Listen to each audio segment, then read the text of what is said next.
let me tell you what happened. You are not going to believe this. No ways, that actually happened. Inspired by the kind of story you'd find on Reddit. Imagine this. You're standing in the middle of a very busy gym. Every single treadmill is occupied. Every single person has stopped what they're doing. And your best friend is staring at you with an expression that could, quite honestly, melt steel. What did you do? Well, let's start at the beginning. Okay, so for the record, I want to say right now that I had absolutely no idea this was going to happen. Like zero. None. I was just trying to be supportive. Supportive? He says supportive. Alex, you announced my entire morning routine to about 40 strangers and a personal trainer named Derek. Derek seemed really interested though. He gave you a thumbs up. I wanted to dissolve into the floor, Alex. I wanted the gym floor to open up and swallow me whole. Right, so let's rewind to that Tuesday morning. The morning everything went so beautifully, catastrophically wrong. Sam had recently made a big life decision. A new daily routine. A proper, structured, healthy daily routine. Early mornings, regular exercise, the whole thing. And Sam had told exactly one person about it. I told Alex in confidence. I said, Alex, I'm trying something new, I'm changing my daily routine, but I don't want to make a big deal out of it because every time I tell people I'm doing something healthy, I jinx it. Those were my exact words. That is a fair representation of what you said. Yeah, okay, I remember that conversation. So what made you think, what made you genuinely think, that announcing it over the gym loudspeaker was a good call?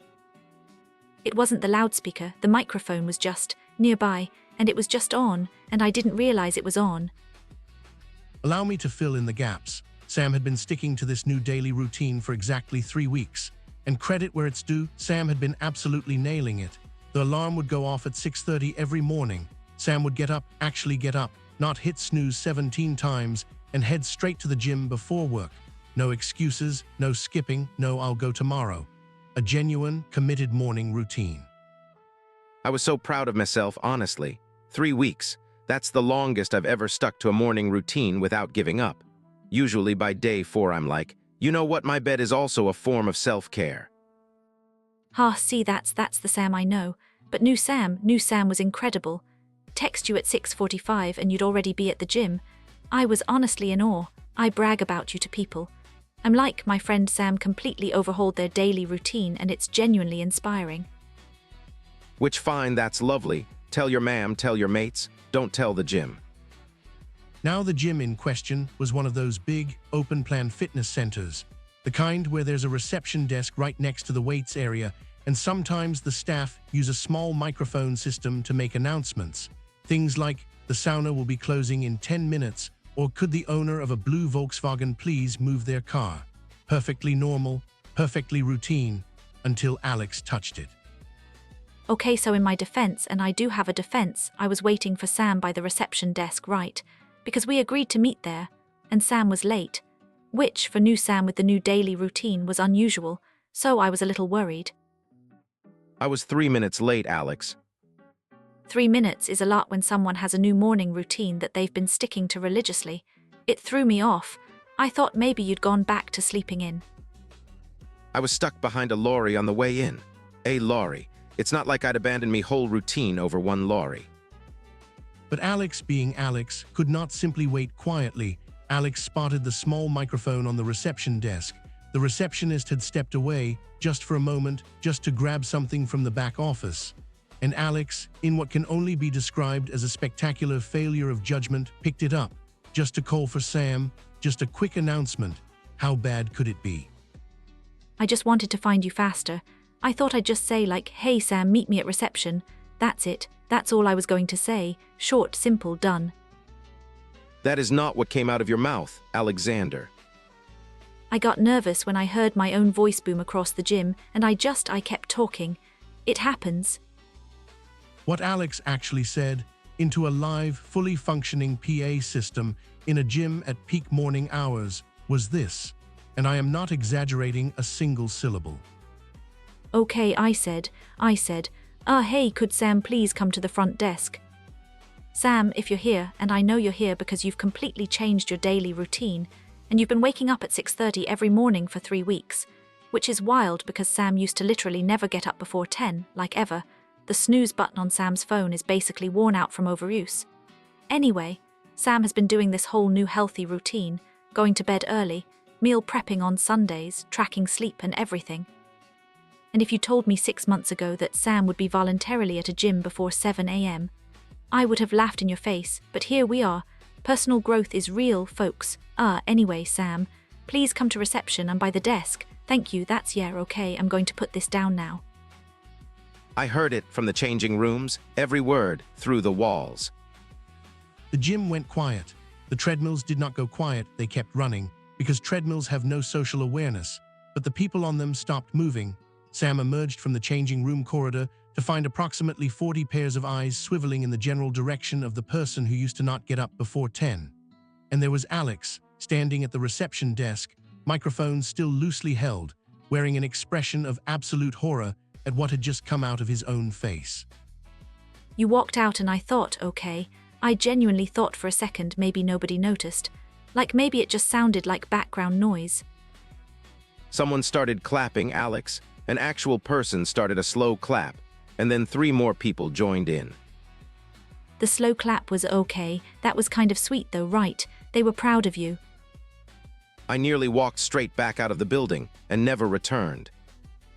But Sam didn't walk out, and this genuinely is the best part of the story, because Derek, the personal trainer, walked over, and Derek, it turns out, had been quietly watching Sam's morning routine progress for weeks, because the gym logs members' check-in times, and Derek had noticed that Sam had been one of the most consistent early morning members for nearly a month, and Derek said something rather unexpected. He said, "Is all that true? You've stuck to a new routine for 3 weeks straight." And I said yes, sort of mortified. And he said, "That's actually really impressive. Most people quit a new routine after 5 days. Would you be interested in a free fitness assessment?"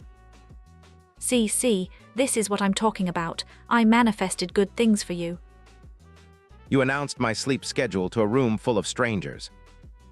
And you got a free fitness assessment out of it. That's not the point.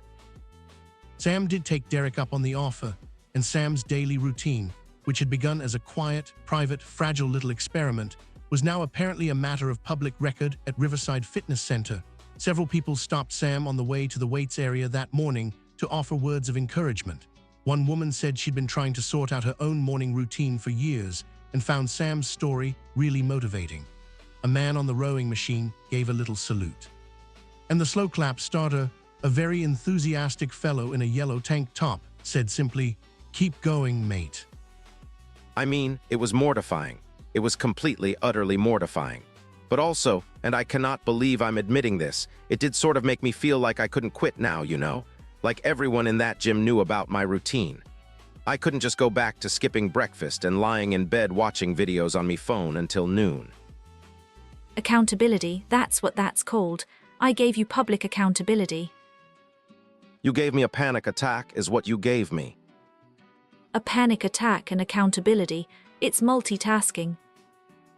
Story, as Sam eventually posted it, anonymously, naturally on a forum somewhere between a confession and a cry for help, ended with this observation, that sometimes the things we're most embarrassed about become the things that keep us going. Sam's daily routine was no longer a secret. It was, apparently, gym lore. Derek referred to Sam as my 6:30 regular. Yellow tank top man now waves every morning. And Alex was banned from touching anything at the reception desk. A new rule, specifically and explicitly introduced because of Alex. They didn't say it was because of me. The sign says, "Please do not touch the PA equipment." It went up the next day, Alex. That could be a coincidence. The receptionist looked directly at you when she pointed to it. And so life went on at Riverside Fitness Center.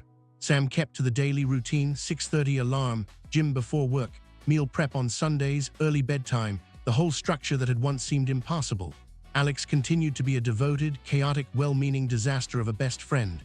And somewhere in the world, Derek is probably still logging Sam's check-in times with quiet professional approval. The moral of the story, if there is one, might simply be this: habits are hard. Routines are fragile, and sometimes, absolutely against your will, you need a friend like Alex to make sure you never, ever skip a morning again. That is an incredibly generous interpretation of what happened. I prefer to think of myself as an unconventional motivational tool, You're a menace is what you are. a menace who showed up to the gym every morning with you for the next 3 weeks to make it up to you. That is also true, he did do that.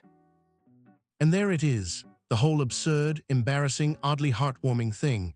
If this story felt familiar, if you've ever had your carefully guarded daily routine accidentally broadcast to 40 gym-goers by someone who was just trying to help, then this episode was for you.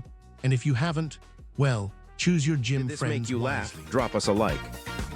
Hit follow and never miss a story. Subscribe to English Through Stories. Find us on YouTube, TikTok, Instagram, and Facebook. See you on the next episode.